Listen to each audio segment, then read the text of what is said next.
wanted to ask you. I want to jump right into the convention center. Let's do. There's a lot of concern that I think is being expressed in this election cycle about the convention center and the way it transpired. Some are concerned that there's a lack of transparency. Some are concerned that we're competing with private enterprise. Some are concerned that it's too large, it costs too much money. Some are concerned that we didn't get enough public input on it prior to its development. Where would you like to begin? Transparency? Steve, let's just start with any one of these and let's just go through transparency one by one. First of all, there is a lot of misinformation, and as I go through this, I think the public will see, wow, there is a lot of misinformation. So for transparency, first of all, this conference center was not somehow done behind closed doors. Okay. We have had, as we've gone through the RFP process, requests for proposals, as we have had public meetings, Dave Hilliard, who actually has the management, came out. We had public presentation. We have gone through a complete process, recognizing sometimes commission meetings are not, as well attended as they could be, but certainly the media is there. This goes on the public websites. This goes to every commission meeting we have, is out there for the public. It's on the agendas, and we've had special meetings on this. And as we got the CIB funding, as we've done the bonding, as we've done everything, there is not a lack of transparency. Now, I will say this. I do, particularly as I've gone around, I think it's fair to say the public is not as informed on this as it should be. In retrospect, what I wish we had done is I wish we had maybe had, maybe several large meetings at Western Park, and maybe have Dave Hilliard or the group come out and done a little bit more outreach, because you know what? From my point of view, as the public realizes what's happening here, rather than concern, there's going to be a lot of excitement. In fact, this is being called a conference center. I think it's even misnamed. It ought to be being called a multi-event center. This is going to be something that is going to be wonderful for our community. We're going to be able to have... Well, let me back up a minute. Let's think about Western Park. Western Park was built 25 or 30 years ago. Mm-hmm. It was built as an equestrian center. When it was built, there were some people at the time that, didn't want it, didn't think it was a good idea, didn't take long, and everybody thought, wow, this has been a very good thing for our community. We had the same problem with the rec center, the right. community and center. And some of the people were saying the same thing, that it would, and I think even some of the same people were saying, give this a year or two and it'll be boarded up because it won't be utilized. And Steve, what's happening now, people are saying, we need to build more ball fields. In fact, can we put another building over there? We need more access for our youth and other people to be involved. So, as far as transparency, Steve, we've certainly met everything that, we're required to do. We've tried to have more meetings than that. But I will say, in hindsight, I wish we had probably done a little bit more. I think the political process has helped me to realize it. And partly you have to realize when there is a political process, when campaigns happen, these are the kind of things that get raised. So... Well, we had a listener on yesterday, or who is it? Bart was here yesterday. Bart was here, and yeah. he said, he brought up examples. He said, when we did the rec center, what were some of the other buildings we talked about? When there was a huge PR push, kind of like they're doing with the aquatic center out there in Roosevelt right now. And he said they had meetings in the evening when the regular guy could come. Is that the kind of meeting that you're saying we could have done a little bit more outreach? Yeah, I think probably, like I say, it isn't that we haven't had full disclosure. It isn't that we haven't had this on the commission meetings. We've had, like I say, I think, the groups have been out here on several different occasions. We've had meetings on it.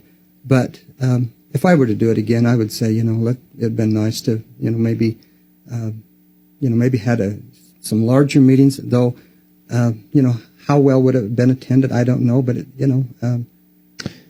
Commissioner, any time that we start acquiring people's property, personal property, yeah. as is the case with the convention center, it raises concern with people, and some people get concerned with the amount of monies that have been spent, and some would indicate that it's rather freely, this money that's being spent.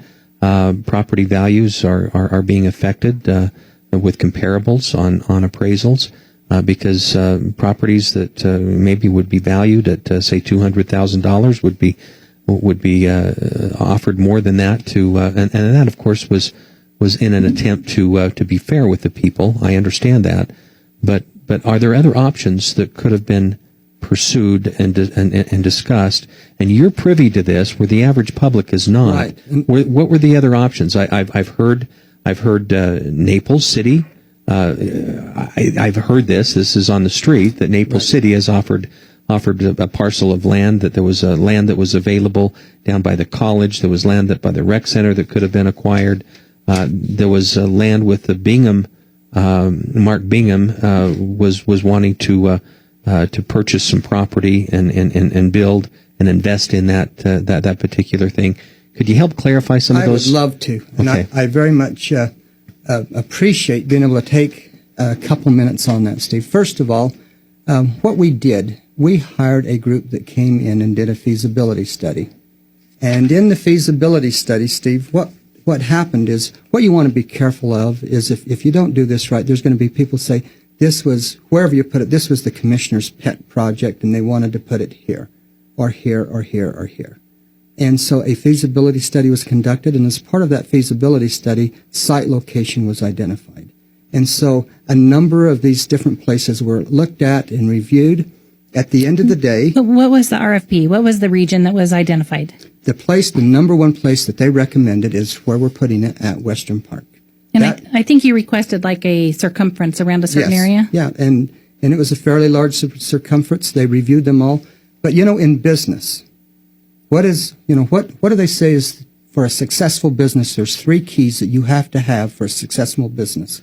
Location. Right. Am I on? Right on. Mm-hmm. And this is where they said to put it.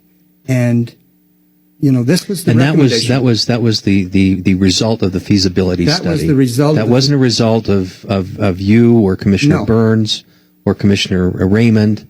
That was the feasibility study. We were open to all kinds of areas. And it was an independent feasibility study? Independent. Johnson & Johnson out of Chicago did the feasibility study. This was their Johnson & Johnson, I thought they made hair wash and stuff. Well, they do. Johnson Associates. Maybe it's Johnson Associates. Well, Johnson & my Johnson. memory may not be doing It's a so company well. called Johnson Associates, and they're not affiliated with the county, and they're very reputable. It might be Johnson & Crane here. I don't know. No, and the feasibility study we posted on the KVEL website, so people can look at it. Okay, so go to KVEL.com. You can look at the feasibility study yourself. This is the area that was recommended. Now, I want to dispel another piece of misinformation. Okay. There is this thing going around town that Mark Bingham was going to build the conference center, and we could have had this, on his property, and the county turned it down.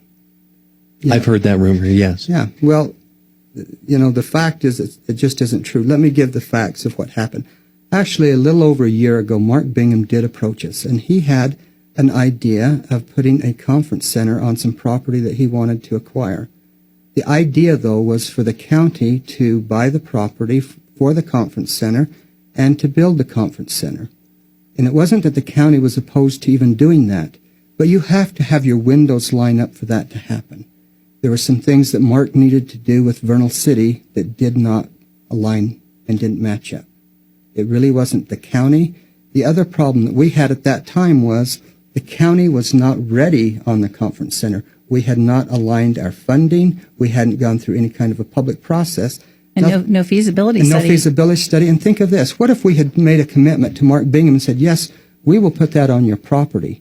What about some other property owner that would say, well, you didn't even give us an opportunity to put it over here? Right. It just didn't line up. Sometimes you're not in a win-win situation. And, just for informational purposes, to kind of squelch that, I actually called Mark Bingham today because I said, Mark, would you be willing to maybe write a letter to the editor or something? Because you know what happened, I know what happened, and I think there may be a letter to the editor coming. He is dealing, there's a funeral and some few things, so I don't know whether he'll be able to. And another part of this is that some of the locations, in talking with my brother about this, were the problem with licensing. A convention center has to be able to have a liquor license in order to be profitable and to run a business and to do large gatherings from people from out of town. Their biggest businesses are out-of-town associations, things Right. like that. And so the location actually can't be near a school, or there's very strict rules about liquor licensing. Having a liquor license. And so that eliminated a couple of the locations. This met that But criteria for I will liquor tell you on our licensing. part, our reason for choosing where we did were twofold. One was that's what came in from the feasibility study. Why have a feasibility study if you're going to throw it out the window and say, we don't like your results? And second of all, this was very important to Vernal City, to Mayor Showalter, and they wanted the conference center, the multi-event center, to be located in Old Town Vernal. Was this the only feasible location, though, in the feasibility study, or were there alternate locations that they thought were good? There were, and I'd have to go back to there's several others that it could have been in. Mm-hmm. I suppose you could really put it anywhere, but does it? Right. Is it successful? I mean, it's like a business that wants to put a hotel. I love Tridell, but a hotel in Tridell may not. Right, but within the town, within the specifications. yeah. My question too is that, in the original plan that Davis County Conference Center had, the reason that made them so successful was because it was a business public-private partnership, Right. and the original expense of building their original facility, which at the time was only half as big as it is now, was about $15 million for the entire build-out. Yes, And so the benefit of that is that the county owned the land already, and then they only had to pay for the build.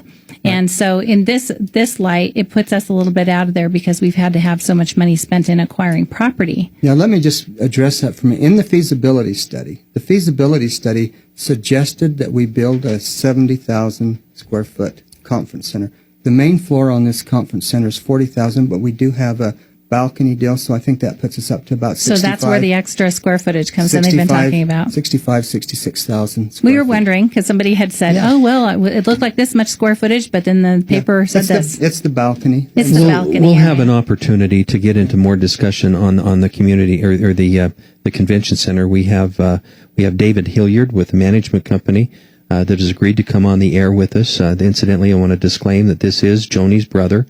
Her full brother. He's a genius. And he's coming on the air to discuss this with us with Commissioner Darlene Burns. Had the opportunity to speak with her earlier today. We just have so many other things. Could I just mention one other thing on this? Because there is so much misinformation, there's a couple other things I'd just like to touch base on if I could just real quick. In the paper, there was something in the paper about this conference center going to cost us, maybe $40 or $50 million. Bogus.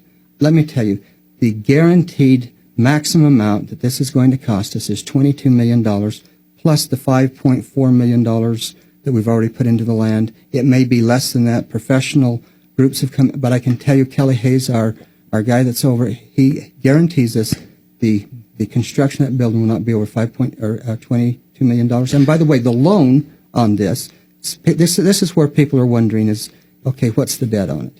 The debt is going to be $4.5 million total debt. $4.5 million. Yeah, $4.5 million against a $22 million building. And it's going to be zero. Well, I should say $27 to $28 million building if we add the property. As you add the property. So what you put on that with the $4.5 million debt, because the Impact Mitigation District, the CIB, and other funds were able to put into this. So, the bottom line on this is a $4.5 million debt, 0% interest. There will be a $150,000 a year payment, not made by taxpayers, by the way. The taxpayers are not going to be making the payment on this the way that we have this structured. What's going to happen, Impact Mitigation District, so that the community can have some free events for large public gatherings and those kind of things, as a surface agreement, or surface use, what's the right word for it? Anyway, it's a usage agreement. Mm-hmm. There will be a certain number of events that the community is going to be able to use the conference center for free. They will pay $150,000 a year for that opportunity to be able to do that. And in a proper use of mineral lease funds, the mineral lease funds in the federal and the state law says for a provision of community services, to provide community services. And by the way, bond counsel has gone over this. Eric Johnson is the top bond counsel in the state of Utah. Gail McKee is the attorney for the Impact Mitigation District, and her own attorney, John Sturmer. So anybody saying we're somehow misusing mineral lease money. Who's going to determine who gets to use it? Which community groups? So because the Impact Mitigation Board is, and that funding, it'll be through the Impact Mitigation Board and the director. Why did we not take this to a citizens vote? Steve, generally what will happen is when people go to a citizens vote is when you do a general tax bond, and we're not doing a general tax bond on this.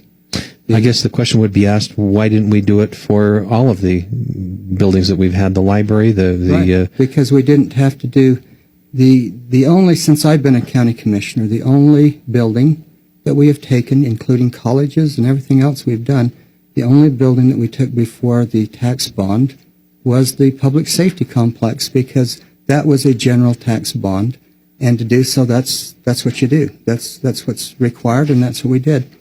Well, let's see. Do we have any other questions on the website? Well, we had one that was just pretty blunt, and it just says, "What does a population of 33,000 people need a convention center for? What kind of things would be going on there?" Well, as I mentioned earlier, part of the thing that happened in the feasibility study, of course, some of these were interviews, I think, coming right from Western Park, but we're 150% overutilization. And the opportunity to be able to bring in different kinds of events than what we have had. There's a lot of activities that get turned away. And then there's the large public events that we really don't have a place to go. And again, rather than a conference center, I think it's really misnamed. I think it's really a multi-event center to have cultural events, to have entertainment, to have a great place that our public can come and have great opportunity.